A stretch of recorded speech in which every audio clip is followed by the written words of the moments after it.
دوستو channel subscribe, like اور share فرمائیں، شکریہ۔ بسم اللہ الرحمن الرحیم، الحمدللہ رب العالمین والصلاة والسلام علی خاتم النبیین، پاک ویوس محمد منشا۔ السلام علیکم، کیسے ہیں جی؟ تو بات کرتے ہیں کہ پی ٹی آئی نے یہ اعلان کیا ہے کہ وہ یہ جو الیکشن کا پوسٹ پونمنٹ ہے، جو اس کو ملتوی کیا گیا پنجاب میں اور 2 سے صبح خیبر پختونخوا میں، تو اس کے خلاف وہ سپریم کورٹ میں جائیں گے کہ یہ آئین کی خلاف ورزی ہے۔ ہم دیکھتے ہیں کہ پیورلی لیگل اور ٹیکنیکل ایشوز پر اور کچھ جو آن گراؤنڈ ریالٹیز ہیں، کیا اس کا آؤٹ کم ہو سکتا ہے۔ دیکھیں، ویسے جو الیکشن کمیشن آف پاکستان ہے، اصل میں وہ سول اتھارٹی ہے کہ الیکشن کے ایشوز کو ڈیسائیڈ کرنے کے لیے، لیکن کیونکہ ہماری سپریم کورٹ جو ہے وہ کہیں ٹرکوں میں انٹرسٹڈ ہوتی ہے، کہیں وہ جو ثاقب، وہ چھوٹی سی ذہنیت کا ایک چھوٹا سا شخص تھا ثاقب نثار، وہ کہتا ہے کہ کچھ لوگ اس وقت چاہتے تھے کہ نواز شریف کو نائل کریں۔ امیجن کریں کہ وہ کچھ لوگوں کے کہنے پر یعنی آئین پاکستان اور پوری جسد سیاست کو گویا ملیہ میٹ کرنے پر تلے رہتے ہیں۔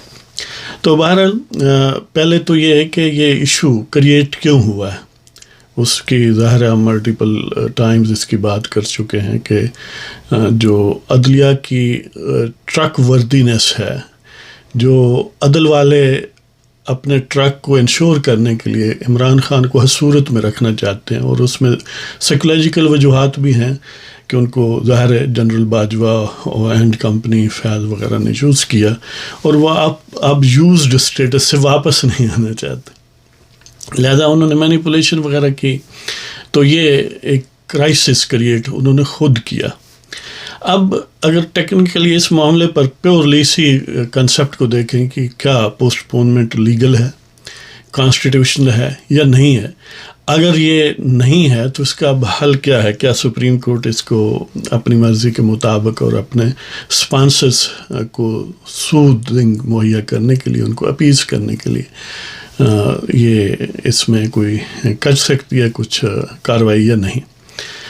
پہلے تو یہ ہے کہ سپریم کورٹ میں ایز سچ کوئی پٹیشن لے کر جانے کی ضرورت نہیں ہے، وہ آٹو پر ہیں۔ جہاں تک عمران خان کے مفاد اور پی ٹی آئی کے مفاد کی بات ہے، تو بندیال گروپ اور داماد کورٹ یا سسرال کورٹ جو بھی آپ اسے کہیں، وہ تو آٹو پر لگے ہوئے ہیں کہ سیلف پروپیلڈ جس طرح گرینیڈ ہوتے ہیں، وہ اس طرح ہے کہ جب چاہیں، جہاں وہ موضوع سمجھیں کہ عمران خان کے مفادات کو خطرہ ہے، وہاں گویا وہ آٹومیٹک ڈرونز کی طرح پہنچ جاتے ہیں یا گائیڈڈ میزائل ہیں۔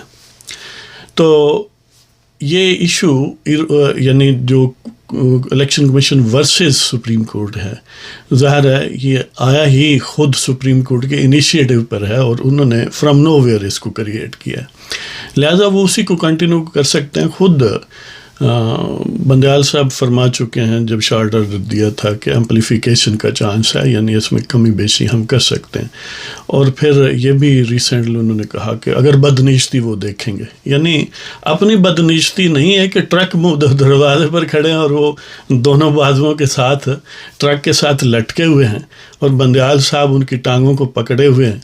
یعنی امیجن کریں کہ دوسروں کی نیت کا بھی ان کے پاس ہے، یعنی آلات نہ، لیکن اپنی جو سامنے بدبختی اور سامنے منہ کالا کرنے کا سلسلہ ہے، وہ اس پر ذرا بھی پشیمان نہیں ہے۔ تو بہرحال وہ کہتے ہیں کہ ہم بدنشتی دیکھیں گے تو پھر انٹروین کریں گے۔ اب ظاہر ہے اگر بدنشتی ہوئی تو اس کا مطلب وہ انٹروین کریں گے، اگر نہیں انٹروین کرتے تو ہم یہ سوچنے میں حق بجانب ہیں کہ کوئی بدنشتی نہیں ہے۔ تو اس لیے پی ٹی آئی کو پٹیشن لے جانے کی ضرورت ہی نہیں ہے کہ وہ پٹیشن مثلا کس بات کی لے جائیں کہ یہ انکانسٹیٹیوشنل ہے، یہ کنٹمپچوس ہے، وہ جیسے کہتے ہیں کہ اس سے توہین عدل ہو گئی ہے، یعنی کس سینس میں لے کر جائیں گے؟ اگر تو یہ جاتے ہیں کہ کنٹمپچوس ہے، تو کنٹمپچوس نہیں ہے، اس لیے کہ خود چارلڈ آرڈر میں سپریم کورٹ نے یہ لکھا تھا کہ کیونکہ 90 ڈیز کے اندر الیکشن نہیں ہو سکتے، جیسے کہ متعلقہ پارٹیز نے ہمیں سمجھایا ہے لہذا اس سے ادھر ادھر ہوا جا سکتا ہے. اور کتنا ہوا جا سکتا ہے؟ بیریسٹ منیمم. اور بیریسٹ منیمم کتنا ہوتا ہے؟ ظاہر ہے جو اس کی لینگویج ہے اس شارٹ آرڈر کی وہ یہ واضح کرتی ہے کہ یہ الیکشن کمیشن ہی الٹیمیٹلی ڈیسائیڈ کرے گا کہ بیریسٹ منیمم کیا ہے اور کتنا ہے. اور وہ اس کو ڈیسائیڈ کرنے میں ظاہر ہے اپنے جو پریکٹیکلی انعقاد کرنا ہے اس میں جو مشکلات ہیں اور جو ٹائم اویلیبل ہے، جو ریسورسز اویلیبل ہیں، جو پرسنل اویلیبل ہے، اس کو سامنے رکھ کے وہ اس کا ڈیسیجن لیں گے. تو وہ انہوں نے ڈیسیجن لے لیا ہے تو وہ گویا انہوں نے تو کمپلائنس کی ہے نا اس آرڈر کی. تو اب اس میں کنٹمپچوس کا تو کوئی ایلیمنٹ ہے ہی نہیں کنٹمپٹ کا.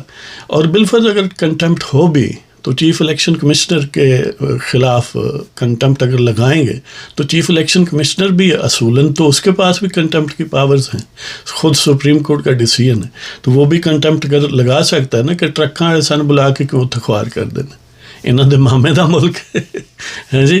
تو بہرحال یہ ہے کہ میں نہیں سمجھتا کہ کوئی اس میں توہین عدل کا پہلو الیکشن کمیشن کے خلاف نکلتا. اب اگر وہ حکومت کے خلاف لگانا چاہیں تو ظاہر ہے حکومت تو اس میں ایز سچ پارٹی ہی نہیں ہے، اس میں تو غلام محمد ڈوگر پارٹی تھا جہاں سے یہ برآمد چیز کی گئی ہے، اور جو آرڈر دیا گیا ہے وہ الیکشن کمیشن آف پاکستان کو دیا گیا ہے.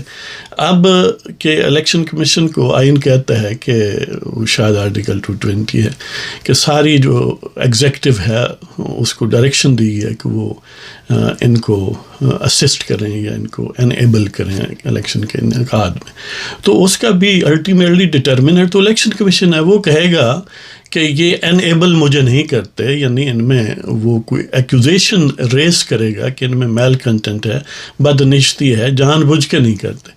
کیونکہ الیکشن کمیشن تو ایسا کچھ نہیں کہتا، وہ تو کہتا ہے کنکریٹ حالات ایسے ہیں کہ سیکیورٹی انشور نہیں ہو سکتی، اور سیکیورٹی انشور نہ ہونے کا مطلب یہ ہے کہ ٹرانسپیرنٹ اور فری اینڈ فیئر الیکشن نہیں ہو سکتے. لہذا یہ تو ان کی ایک گویا اپنی ججمنٹ ہے کہ یہ ممکن نہیں ہے. انہوں نے کوئی بلیم نہیں لگایا کہ وزارت دفاع یا وزارت داخلہ یا صوبائی حکومت یا فیڈرل حکومت جو ہے وہ ہمارے ساتھ تعاون نہیں کر رہی، بلکہ انہوں نے حالات سامنے جو ان لوگوں نے رکھے ہیں اس سے گویا الیکشن کمیشن کنونسڈ ہے، وہ اس بات پر مطمئن ہے کہ واقعی ایسے حالات ہیں. لہذا وہ بھی راستہ بند ہے، نہ کنٹمپٹ لگائی جا سکتی ہے، نہ ہی اس آرڈر کی کوئی وائلیشن ہے، نہ کنٹمپٹ اگینسٹ الیکشن کمیشن ہے، نہ ہی فیڈرل گورنمنٹ یا صوبائی حکومت ہے. لہذا پھر راستہ کیا ہے؟ اگر وہ پی ٹی آئی کہتی ہے کہ اس طرح یعنی آئین کی خلاف ورزی ہے، تو آئین کی خلاف ورزی تو بلدیاتی الیکشن پی ٹی آئی نے کبھی نہیں کروائے. یعنی پنجاب میں سپریم کورٹ کا فیصلہ بھی تھا تو پھر وہاں سے کنٹمپٹ شروع کر لیں.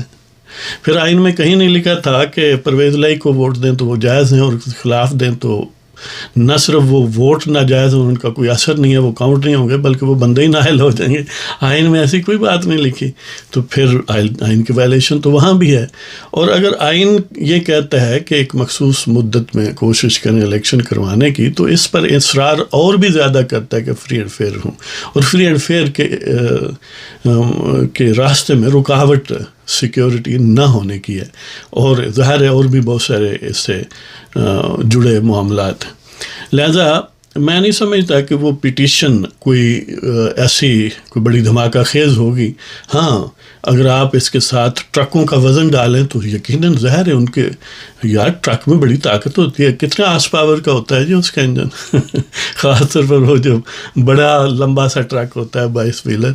تو ظاہر ہے اس والے سے تو کوشش ہو سکتی ہے، لیکن وہ جو ہے نا کرپلڈ ہیں. یعنی اب جو پہلے عیاشی تھی ججوں کو، ٹرک زدہ ججوں کو، وہ نہیں رہی. اس کے کئی ٹیکنیکل وجوہات. ایک تو ظاہر ہے حکومت جو ہے وہ ہومیوپیتھک سٹائل کو چھوڑ کر وہ گویا ایگریسو سٹائل میں آ گئی کہ انہوں نے ان کے ٹرکوں کو گویا واضح کر دیا اور وہ روزانہ کرتے ہیں. اور ایک اور وجہ یہ ہے کہ جب حکومت یعنی ایگزیکٹو جو کانسٹیٹیوشنلی اسپیکنگ ایگزیکٹو ہے فیڈرل حکومت ورسز اگر سپریم کورٹ ہو، تو بالآخر اگر اس کے ساتھ جو اسٹیبلشمنٹ جس کو ہم فوج کہتے ہیں وہ دونوں طرف میں سے کس طرف بھی نہ ہو تو پھر پلڑا خاص طور پر ٹرکوں والے جو ججز ہیں ان کے مقابلے میں حکومت کا جو ہے وہ بھاری ہوتا ہے.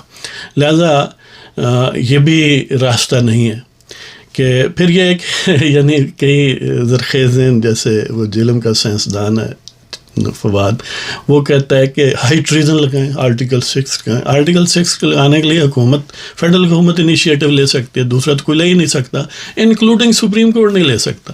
اور آرٹیکل 6 جب لگا تھا، جنہوں نے آئین کو اٹھا کے سپریم کورٹ کو ہی پر پھینک دیا تھا، تو اس وقت پی ٹی آئی کی ساری حکومت اپنے نانی دادی سمیت وہ جو ٹریٹر تھا مشرف، اس کے تحفظ میں آ گئے تھے. اور وہ یہ جو ٹرک والا ہے یہ اسی کا فیض ہے کہ وہ فیصلہ جو دیا تھا اس کیس میں لاہور ہائی کورٹ کے جج کی حیثیت سے، اس کی برکات سے اب وہ بڑا ٹرک لیتا ہے، اب وہ اتلی یعنی اوپر والی عدلیہ میں موجود ہے. تو اس لیے یہ گیدڑ بھبکیاں ہیں. تو اس کے یعنی نہ کنٹمپٹ ہو سکتی ہے، نہ کوئی ان کی وائلیشن ہوئی ہے، اس لیے کہ خود سپریم کورٹ نے کہا ہے. یہ تو کمپلائنس ہے. اب اور یعنی نہ تو حکومت کا کچھ بگڑ سکتا ہے، نہ الیکشن کمیشن کا بگڑ سکتا ہے. اب بالفرض اگر کوئی ریفرنس لے آتا ہے چیف الیکشن کمشنر کے خلاف، تو پھر ریفرنس اسی نوعیت کے پہلے تو ملٹیپل ریفرنسز نقوی کے خلاف پڑے ہوئے ہیں، تو حضرت صاحب ان کو پہلے ٹیک اپ کر لیں. اور پھر یہ بینچ میں اور بہت ساری مشکلات ہوں گی. حکومت کو اگر فریق بناتے ہیں یا الیکشن کمیشن بھی ظاہر اصرار کرے گا کہ فل کورٹ ہمیں دیں جناب، اور فل کورٹ میں بھی خاص طور پر ٹرک زدہ 2-3 ججز ہیں ان کو سائڈ پر رکھیں. تو اس کا مطلب 15 موجود ججز میں سے 3 نکال دیں تو باقی 12 رہ جائیں گے، اور ان میں پھر ایون ان کو انکلوڈ کریں تو پھر بھی بندے عال صاحب کو اپر ہینڈ نہیں ملے گا. اگر انہیں کو انکلوڈ کریں نہ کریں تو پھر تو بالکل ہی کوئی چانس نہیں ہے. اور پھر یہ ہے کہ سپریم جوڈیشل کونسل میں سپوز ان کے خلاف ریفرنس بھی لے آئیں چیف الیکشن کمشنر کے خلاف، اور اس میں پھر میجورٹی ان ججوں کی ہے جو ٹرک زدہ لوگوں کے خلاف ہیں، جیسے قاضی فیضی صاحب، سردار طارق مسعود ہے، جسٹس طارق، اور اس کے علاوہ علی احمد شیخ chief justice Sindh high court. تو 2 زیادہ سے زیادہ خود بندیال، اور ایک اگر ایک پشاور والا ہو یا لاہور والا چیف جسٹس ہو تو وہ ظاہر ہے 2 ہو سکتے ہیں. تو اس صورت میں بھی وہ ڈیفیٹڈ ہیں. اور اس کا ایک نتیجہ یہ بھی ہو سکتا ہے کہ خود چیف جسٹس کے خلاف ریفرنس فائل کیا جا سکتا ہے، اور ظاہر ہے وہ اگر نہیں ٹیک اپ کرے گا تو ایسی صورت کریٹ ہو سکتی ہے جو سجاد علی شاہ کے خلاف ہوئی تھی. لہذا اب نہ پائے ماندن نہ جائے رفت نہ پائے رفت نہ جائے ماندن والا معاملہ ہے کہ پی ٹی آئی اور اس کے جو ٹرک سپورٹرز ہیں، ٹرکرز، وہ سب گویا چیک میٹ ہو گئے ہیں. وہ اس شطرنج کے کھیل میں بازی ہار چکے ہیں. لہذا ان کو کچھ نہیں بگاڑا جا سکتا. یہ بات اب طے ہے کہ الیکشن اکتوبر، اور عین ممکن ہے کہ نومبر میں یا ایون اس کے بعد تک چلے جائیں. ایک ہی پی ٹی آئی کے پاس راستہ ہے، اور وہ یہ ہے پولیٹیکل راستہ. وہ حکومت کے ساتھ نیگوشیٹ کرے، اور نیگوشیشن ظاہر ہے جب سارے پہلے آپشنز جائز یا ناجائز وہ ایگزاسٹ کر چکے ہیں تو نیگوشیشنز کا نتیجہ بھی وہی ہوگا کہ ٹھیک ہے الیکشن ہوں گے لیکن جب حکومت جائے گی. تو دیکھتے ہیں جناب. تو اللہ تعالیٰ آپ سب کو خوش و خرم رکھے. اجازت چاہتا ہوں. خدا حافظ.